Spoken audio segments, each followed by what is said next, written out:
this past month I've been studying Mandarin, and I wanted to give an update on my progress over that time. So, this is my day 30 update. So, the past 10 days, here are my stats, what I've been doing. With this challenge, I was supposed to do like an hour a day for 30 total hours, but what I ended up doing was kind of unevenly distributing that 30 hours as I saw fit because I've been pretty busy. So, the grand total, this is my breakdown for the past 10 days, but my grand total currently is at 24 hours and 30 minutes. I'm going to make up the rest of the time on the airplane. And if you factor in the time that it took me to find the tutor and stuff like that, the whole thing will add up to be around 30 minutes or 30 hours worth of studying Mandarin. I wanted to cap myself to only an hour a day. Just to see like a realistic view of how long it would take to prepare for a trip. And also just like, I don't really have the time to be spending more than that because I'm working on other stuff as well. So that is my current time breakdown. What level have I been able to achieve throughout this month, right? The main thing is that I know enough to be understood in most basic social interactions related to how I travel. I underlined to be understood for multiple reasons. Number one, because with a tonal language like Mandarin, being able to be understood is very important, right? And you have to pronounce the words with the correct tone. So a lot of my time, if we go back here to my total time spent, I spent an hour just strictly focused on the tones. And then with chorusing, I'm listening and repeating. So I'm getting the opportunity to listen to the tones and repeat them again. So a lot of my work was based on the tones and being able to produce those, in a way that I'm able to be understood, right? Which is super important for Mandarin. Another reason why I underline to be understood is because with these social interactions, I'm very limited in what I can understand because I have a set of phrases that I've memorized to be able to use during travel. But if people decide to operate outside of those set phrases and the set words that I've learned to be able to communicate, I won't be able to understand them. But the thing is, with the amount of phrases that I've memorized, I can kind of steer the conversation towards something that I'm able to more easily understand, or just flat out say I don't understand and ask if they could switch to English or something like that, right? So I know enough to be understood for the most part in basic social interactions related to how I travel. So I highlighted how I travel because pretty much I don't really have like deep interactions with locals or anything like that. I did when I went to Vietnam last time, but that's because I had been studying Vietnamese for like 2 years at that point.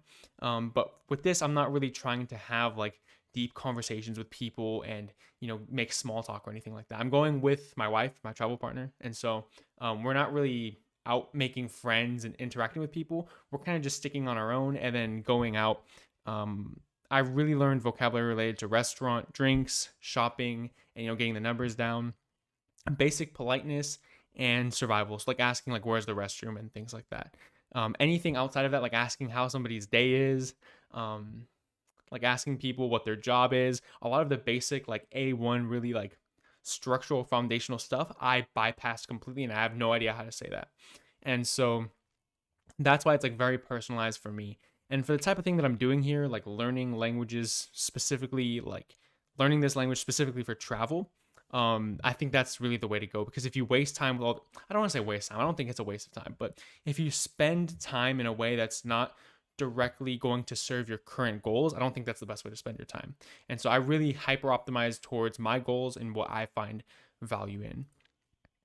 I had a couple of IRL experiences that I wanted to share. So the first one was like a week ago. I went to play badminton, and if you know anything about badminton, you know that Chinese people really like playing badminton. Um, and at this badminton gym, I heard a father talking to his daughter in Chinese, and then at the end of his sentence, he said "Haoma," and I understood that. That's literally the only thing I understood was "Haoma," and um, I just thought that that was cool because I had realized, and I told my wife, I was like, "Oh my gosh, I just understood some Chinese," and she's like, "Oh, what did he say?" And then I said, "Oh, he basically asked. I don't know what he said before that, but he asked his daughter, "Oh, is that okay?" And she was kind of confused, like, really, like you're excited over that. But it's like it's one of those things where like the crazy thing is that before I undertook this challenge, Mandarin basically sounded like nothing to me. There was not a single comprehensible piece of information I could pull from that sound. It was literally just a mess of sound. And now I can pick out words, which is really, really cool. And it's kind of permanently changed the way I hear the language, right? Because now I'm capable of hearing like a lot of words and things like that. Yesterday, I went out to go get hot pot at a Chinese hot pot place, and the staff was speaking Chinese with some Chinese people that had came in while I was eating, and I was actually able to understand the entire interaction that I had witnessed. So he basically asked her like, "Oh, like how many people in your party? Are you gonna dine in or take out?" And then he said, "Oh, this way." And then that was pretty. Oh, first he said hi, and then he asked the questions, and then he said, "Oh, this way." Um, and I understood that whole interaction, which was crazy. Like I wasn't even trying to understand it; it just kind of happened because that's the kind of stuff that I've been really drilling with my tutor, right? And so that was really really cool. That was like um, something I didn't expect, but that was a really cool experience that I had. And then of course after like they had gotten their food and they were going up to the counter to pay, they had like a whole conversation. I had no idea what they were talking about, right? So I don't want you to get the impression that I'm out here like understanding in-depth conversations. It wasn't like that, but just on the very specific things that I practice, I'm able to like understand here, which it's just still really cool, right? um Last thing I wanted to note was there has been interference with my Vietnamese ability. Sometimes I'll find myself using Vietnamese tones instead of Mandarin tones. And sometimes I'll think, like when I'm speaking Mandarin, Vietnamese words will pop into my head and I have to actively ignore them and search for the Mandarin words. Um, the biggest example of this I can think of is the word for sugar. So the word for sugar is tang, tang. I still can't say it, right? Because in Vietnamese, the word for a month is tang, right? And that's like the Vietnamese tone and pronunciation. And so I just pronounce the Mandarin word for sugar the same as the Vietnamese word for month. And I just can't pronounce it because it's too similar to how the Vietnamese word for month is pronounced. So um that's why I get that like interference from like specifically on that word in particular. But for most other words, it's not too bad. I just kind of have to suppress my Vietnamese brain when I'm like speaking Mandarin. And now the overall like, how do I feel? What would I do differently? So overall, the main thing I would do differently is not do Pimsleur.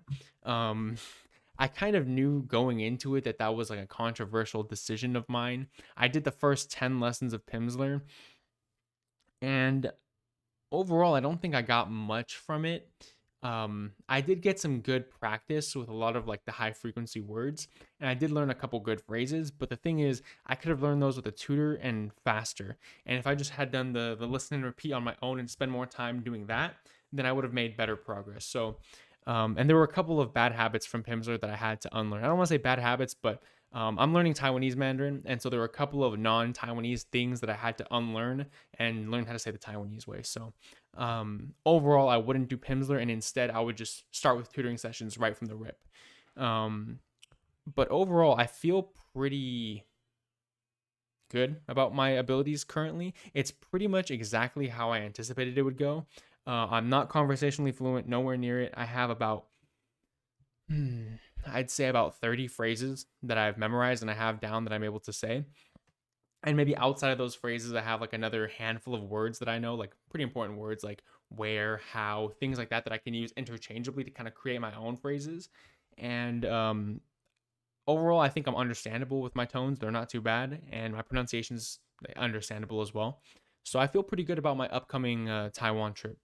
Um, as for the ability demonstration that I usually do, this is pretty exciting. My ability demonstration will be uploaded 2 weeks from now after I come back from Taiwan because I'm going to be recording footage of me actually using the language out on the streets. So you'll be able to see just how much I was able to learn, and you'll be able to get like this really realistic idea of like, okay, if I have a trip to a country, no matter what country that might be, if I put in an hour a day for a month, just how good can I get?